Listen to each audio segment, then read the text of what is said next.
ఏంటిది? ఇదేంటి? ఏ plate? Paper plate. ఎంతమంది అంటున్నారు? Paper plate. ఈ పేపర్ ప్లేటా? ఓకే. అయ్యో, పేపర్ లాగా అనిపిస్తుంది నాకు. ఇది ఏంటిది? Plastic cover. ఓకే. ఈ ప్లేట్లలో మనం వేడి వేడి అన్నం కలిపి మన పిల్లలకు పెడుతున్నాం. ఈ ప్లాస్టిక్ ఎక్కడికి వెళ్తుంది? మన పిల్లల కడుపులోకి వెళ్తుంది. మనం తింటున్నాం. దీంతో ఏమైతుంది? ఇది ప్లాస్టిక్, మైక్రో ప్లాస్టిక్స్ ఉంటాయి. దీంట్లో PFAs ఉంటాయి, ఫార్ ఎవర్ కెమికల్స్ అంటారు.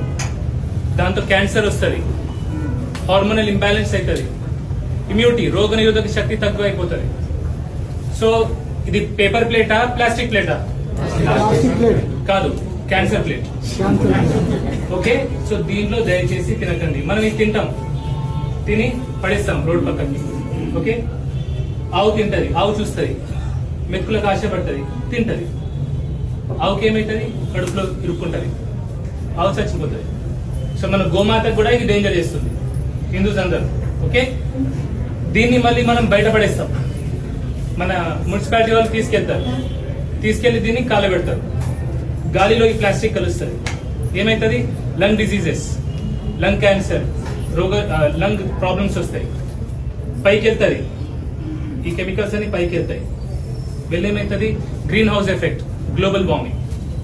సో దయచేసి ఈ ప్లాస్టిక్ క్యాన్సర్ ప్లేట్లలో తినకండి. ఒకటి. దీని బదులుగా ఆల్టర్నేట్ గా షుగర్ కేన్ తో చేసేవి, బ్యాంబూతో చేసేవి కూడా కొన్ని దొరుకుతున్నాయి. ఇలా చూసుకొని, సరిగ్గా చూసుకొని దాంట్లో అది వాడండి. ఇప్పుడు ఫంక్షన్స్ ఉంటాయి, పెళ్లికి వెళ్తాం మనం. నేను 1500 మందిని పిలిచిన, 2000 మందికి తిండి పెట్టినా అని పిలిచినోడు అనుకుంటాడు. మనం అక్కడ పోయి తింటాం, మనకి రిటర్న్ గిఫ్ట్ ఏమొస్తుంది? క్యాన్సర్ వస్తుంది. ఒక్కసారి తింటే ఏమవుతుంది అనుకుంటాం. ఒక్కసారి 10 సార్లు అయితే 100 సార్లు అవుతుంది. క్యాన్సర్ కూడా ఒకసారి వస్తుంది. ఒకసారి వస్తే మాత్రం లైఫ్ స్పాయిల్. సో దయచేసి ఈ ప్లేట్లలో తినకండి. పెళ్లి పిలిచేటోళ్ళు కూడా సెరామిక్ ఉంటాయి ప్లేట్స్. ముగ్గురు ఆడోళ్ళని పెట్టుకుంటే వాళ్ళు కడుగుతారు, పెడతారు. ముగ్గురికి మనం ఉపాధి ఇచ్చినట్టు అవుతుంది, రిటర్న్ గిఫ్ట్ లో క్యాన్సర్ ఇవ్వనట్టు అవుతుంది.